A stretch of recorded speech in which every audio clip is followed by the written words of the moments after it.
Before we start with today's episode, I want to address a common challenge that I've noticed among HVACR professionals. They often struggle to keep up with the advancements in heat pump technologies.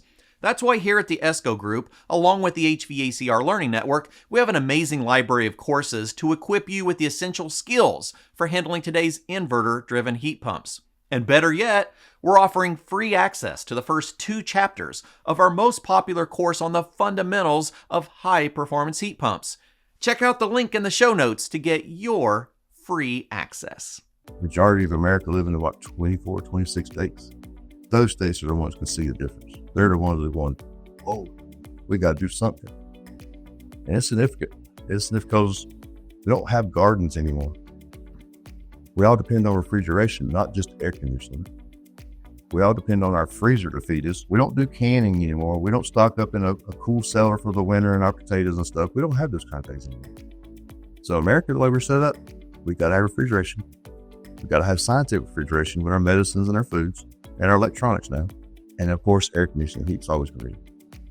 So the industry's got America where we want them, but we can't take care of America at this point. We're losing our stronghold on the service side. All right, everyone. Thank you for joining Did You Know, the Esco HVAC Podcast. Today, we're spending some time with Wayne Hardin. How you doing, sir? I'm doing great. How about you? I'm doing fantastic. Wayne is an HVACR instructor from Johnston Community College, also nominated as the Faculty Member of the Year. Congratulations on that. That's a big deal. Thank you. Yeah, I was blessed to get that. Yeah, absolutely. All right, Wayne. We've got some big tasks for all of us fellow educators in the next few years, really next decade, right? Okay. Our baby boomers are retiring. Yes. And they're a big group of people. They're bigger than us Gen X's for sure. Right. So how do we fill those boots? Right. Our industry's growing. We're starting to see a lot more participation from Gen Z and even Gen Alpha to be in the trades. Our programs are starting to grow, but yet we have the potential for having less faculty, right? And the ones that are retiring, that's like our lifeline of information. That's people we learn how to manage the classes from. That's where they hand us down a bunch of skills, and then we go on and build those skills at things like the National HVACR Education Conference, places where we get better. But man, those skill sets of our mentors are crucial. So what do we do as they're starting to fade away? That's, you hit a lot of key topics there. The retirement group, I know a lot of schools are probably still in the same effect like I am. Our program has literally doubled in the last 2 years. Really? Wow. Actually almost tripled, to be honest with you, between our day and nighttime crew. It is unreal trying to keep up with the demands from the employers, for one. The demand from the students wanting to get the information is another one. And like you said, hard to find faculty members come in and teach with you. Like me, I had a physical condition with my knees, already been operated on, trying to avoid the knee replacement kind of thing. I kind of looked for a career change, and I just fell into something I loved, which is teaching. And, I always did it in the field every day, training someone, but I never realized how much effect it does when you get in front of 30 people. Oh, my gosh. And then you get students stop by 3 or 4 years after graduated, they stop to see you. I have stopped to see you. That means you have made an impact on somebody's life.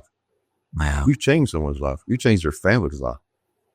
I've had students go to me and say, hey, I said, man, I know you appreciate what I did for you.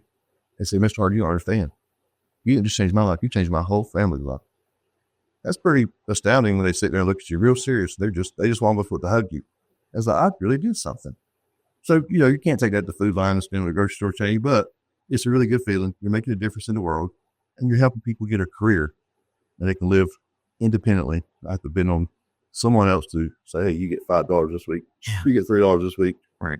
How many hours you want, because how much you want to make. Yeah. You can teach them a skill that not only makes money, but, makes their home life easier. I mean, if it wasn't for the trades, I couldn't imagine how much money I would have spent on having people fix things at my own house. Right. Because you learn the trades, you're learning everything. You're learning electrical, you're learning plumbing, you're learning lots of construction skills. And I think you're right. We have to really start focusing on experienced technicians in the field who may have never thought of themselves as educators before, may have enjoyed teaching people the things that they know, but never really thought about it as a career. And I think that's going to be crucial for us to start handing down the things that we know. I mean, if you think about it, like when I start talking about those, baby boomers that are retiring, they did their job. They came out of the field, they went into the classroom, they handed down their knowledge to folks like you and I, and now they're moving along. And now it's up to us to become that next generation of, I don't know, giver backers. Yeah. What that ain't even a word, but that's really what we're doing is we're giving back to the industry, and we're making sure to fill those minds and to be able to share those experiences, because information is one thing, that's great, but knowledge and shared experiences, man, that's what really makes that classroom. That's what makes those students go, I connect with that. I see what you're talking about. You're exactly right. I mean, you can get someone that's college taught to be an instructor. Yeah. And then versus someone that has like 20 years of field experience or 15 years, they come in and use their stories in their teachings. And it, like you said, the students really relate to it a lot differently. And they understand that you're a real person. You're not just a teacher off the teaching protege. You're actually a real person. You've actually done this. You got dirty. You've had mistakes. You've blown up stuff by accident. And I understand, you're real, and they kind of get down with you as far as your level. Yeah. And just like when I was coming up, like you said, they pass their knowledge off to us. I was taught, hey, you go to the parts house, into the counter, you see an old guy talking, slide down there and put your ear out and see what he's saying. Don't be running your mouth. You better listen to the older guy. Well, they've earned their time. They've served their sentence in the workforce, as you could say, and it's time for them to retire. And they are going to. It's the senior service tech age group rose a couple of years last year. Yeah, they went from 51, 52 to now it's 53, 54.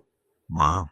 But if they went up, to older, because they're retiring, and a lot of businesses are saying, "Hey, here's extra $12,000 bonus. Can you stick around another year?" Yeah, exactly. That's how important this information is to us.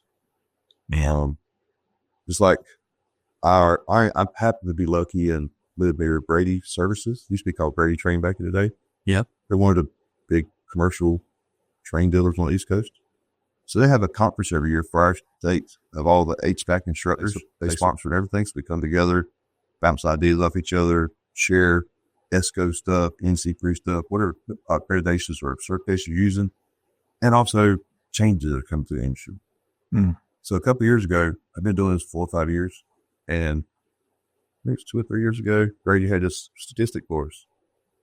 Out of the 7 baby boomers that are retiring, which is okay, we have 5 people trained. Don't sound too bad, does it? 5 people. But here's your kicker. You have to go through a background check. You have to go through a driver's license check. Now we're down to 2, sometimes 3 out of that 5 that can replace the 7, which is a significant number. People are complaining now with 2 or 3 week wait time. Now we're fixing to go to a 2 to 3 month wait time if we don't replace these senior retiree techs. Wow. And if 2 to 3 months wait period, you're looking at changing their season. Right. We're going to mess around with this industry, and the window industry will take back over because we can't service what we sold. We don't have the employees, we don't have the personnel. And that's pretty huge. If you can't service what you sold, you're so far behind. Well, so far behind only lasts for a couple of days. The consumer will get tired of that. They will find someone else, or they'll say, everybody I call is busy. Let's go to Lowe's and get a window unit. No, we didn't work this hard in the industry to do that. No. We've built a phenomenal industry, and those statistics that you're sharing. I heard the same thing at the UA competition this last summer in Ann Arbor, Michigan, and they were saying that for really the last 8 to 10 years, we've been losing about 10 to 15,000 employees a year, technicians a year, coming out of the industry, and then refilling those is 7 to 8, maybe 10.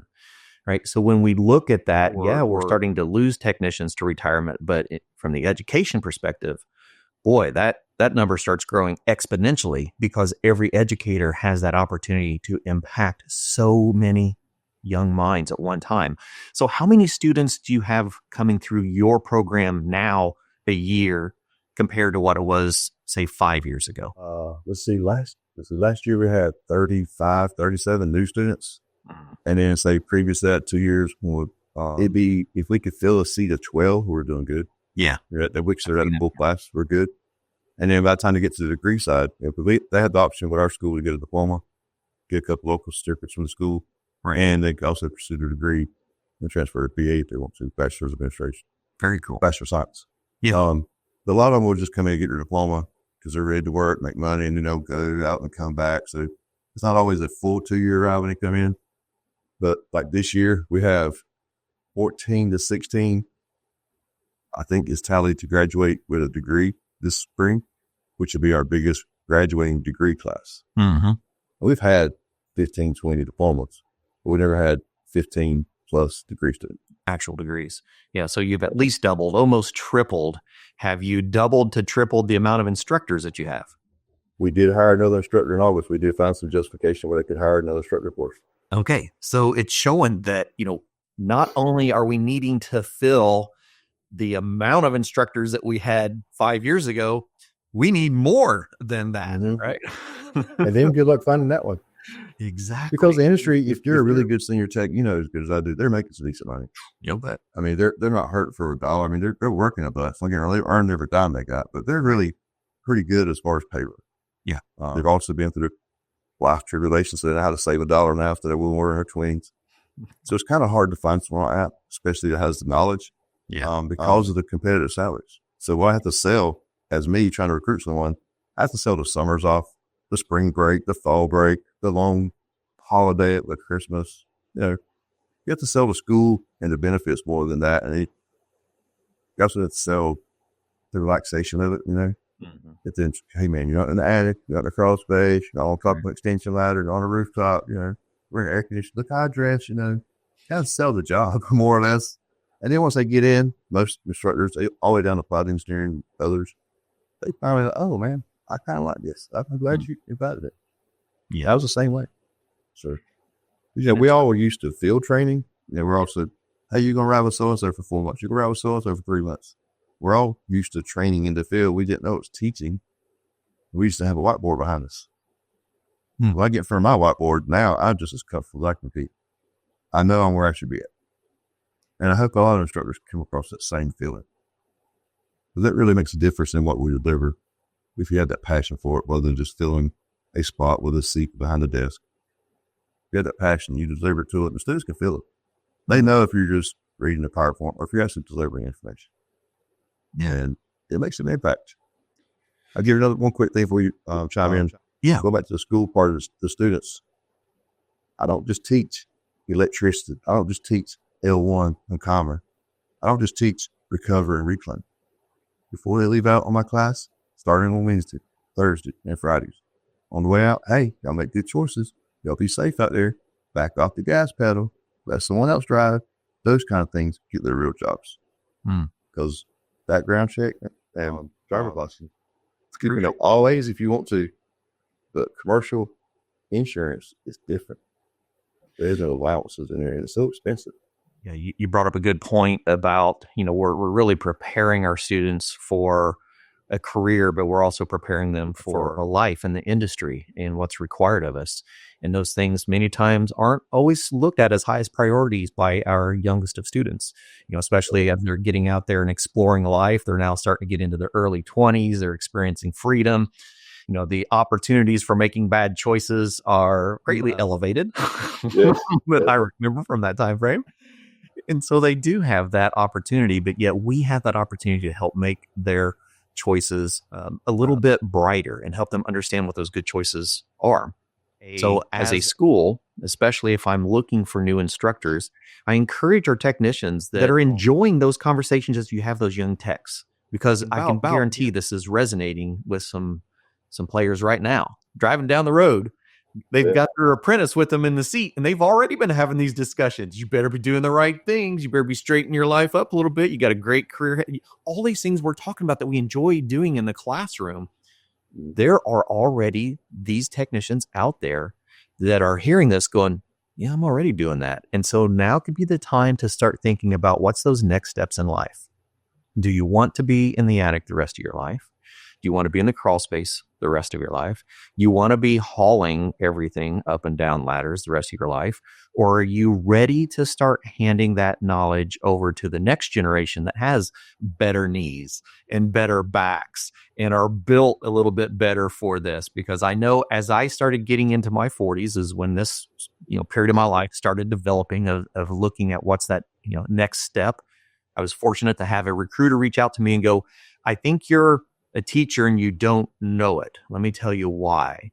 And so that's really what we're here to do today is we believe you listening today could be the teacher of tomorrow. You just might need this encouragement from some of us that have made that transition from the field into the classroom and went, okay, yes, I made a big financial cut when I came out of the field, but I also wasn't on call. I also wasn't driving 35,000 miles a year. And so it changed my life and it allowed me to use my body for enjoyment versus using it for making money. And so the quality of life increases very significantly when you make that transition, both physically and mentally, because now we really are. We are moving into a phase in life where we are preparing younger technicians for the career that we've enjoyed, but now we're also preparing ourselves to be able to enjoy our life a little bit more than we have in the past. You're right. That's a great point to put up that because, when we were coming through, I don't know about you, I was just talking about work. Yeah. You got 40 hours. That's the minimum. You need to go for 56 or 60 and then you're doing something, don't take no days off. Don't get no vacation. You save that. That's for other people. You ain't got time to take vacation. You got family to think work. I've always taught work.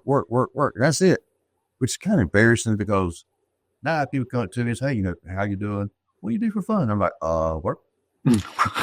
No, seriously, what do you do for fun? I'm like, I do it. I'm starving for an answer. I don't know. I work on other people's stuff now and I don't charge anything. Yeah, but now, the industry, because I guess maybe the newer generation is kind of breaking this out for us. We were scared to, I guess. You never heard this conversation when we were coming through work-life balance. Work-life balance, what is that? That's called paying your bills. You're expecting me to have a balance? I'm a worker. That's it. Right. So, those kind of things are making our industry a little more appealing too. Yeah. Because, when a corporation comes through our recruiting days at school, I hear some of the things they're offering to future employees. And I'm thinking, benefits sound really great. The prices are really coming down. They're telling you to take vacation. They don't want you to carry no vacation over. They want you to get your education so you can take over a project leader job, project manager job. They want you to get promoted. They don't want you to be a stagnant unless you want to be a stagnant technician. They don't have a problem with that, but they really want to recruit driving individuals. People are not set up for just average, mediocre. So work-life balance, that's a huge benefit when you come from the days like we did. It's just work on vacation you get is Christmas, maybe 4th of July and Thanksgiving. Other than that, HVAC, we got to roll. Yeah. But I have a younger instructor. He actually used to be my student back in the day. And he's in his 20s, late 20s.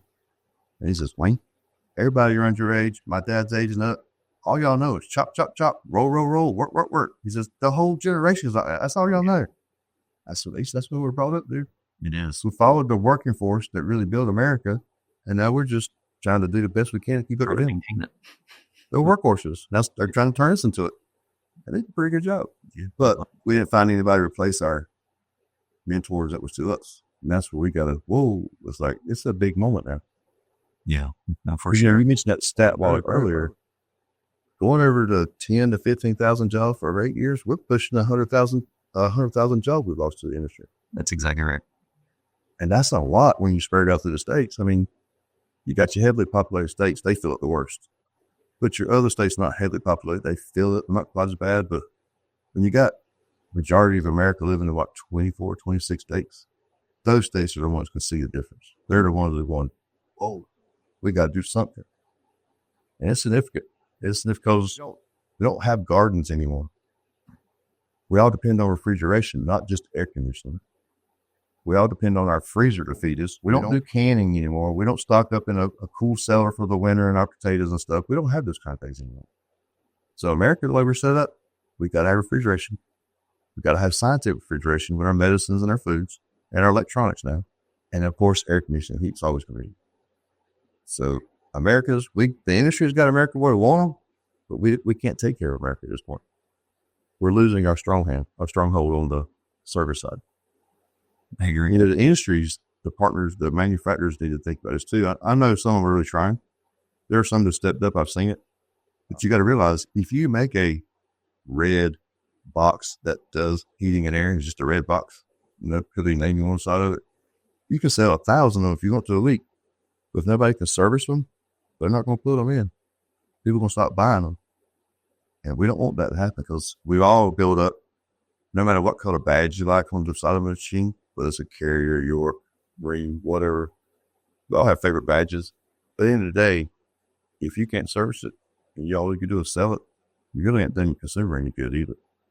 Mm-hmm. So, and in business, you got to take care of consumer and on your side. So being a contractor in this industry has a lot of obstacles to come across. Mm-hmm. But we always dig and grind to get through them. This one about replacing the work staff is not so much of a dig and grind like we used to do.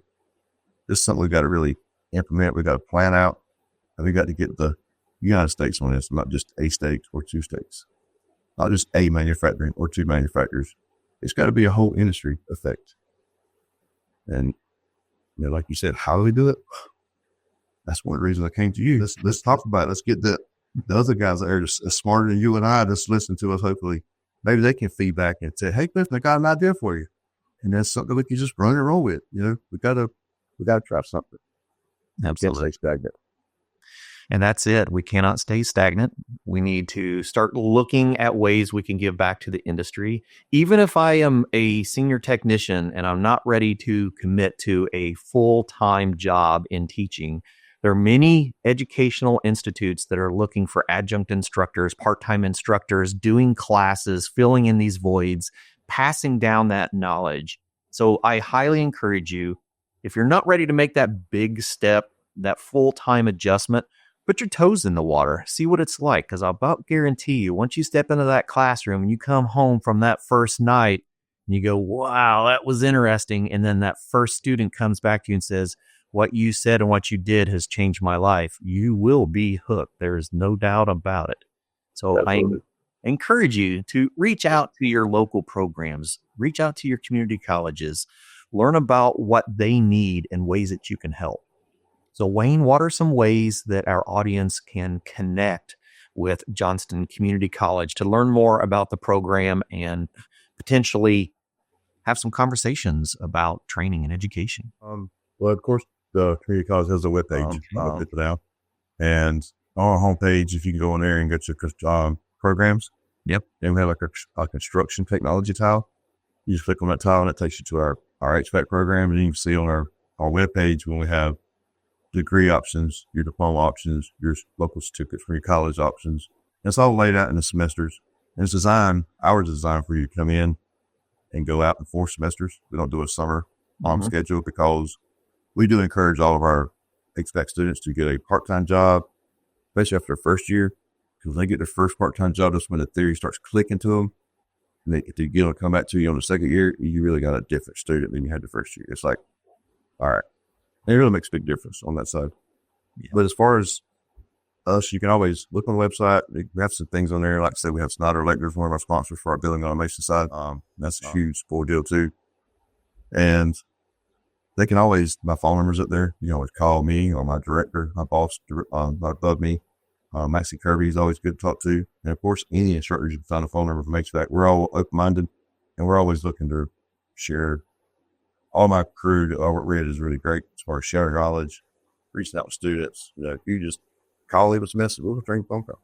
No problem. I mean, we do have competitive colleges, but we do share each other, you know what I'm saying?